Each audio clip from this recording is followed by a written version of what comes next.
Hi guys! Welcome back to my YouTube channel. So ako pala ang dancer ng TikToker. So guys, ang gagawin natin is magme-makeup. Meron kasi tayong pupuntahan ng fashion show dito sa Barangay Junson, Likanan. And magme-makeup tayo. So let's go! Lakad-lakad lang. Yan, pupunta ng kwarto. And ayan na, may set up na lang ako para makapag-makeup. So first na natin is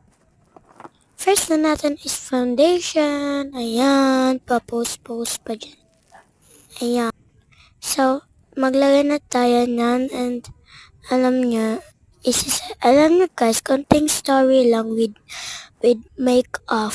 So, alam nyo ba guys, nakuryenten ako sa kwarto ko nung nag-charge ako. Ang bobo ko talaga So, yun lang naman yung story ko. And maglagay din ako ng pulbos and ayun na.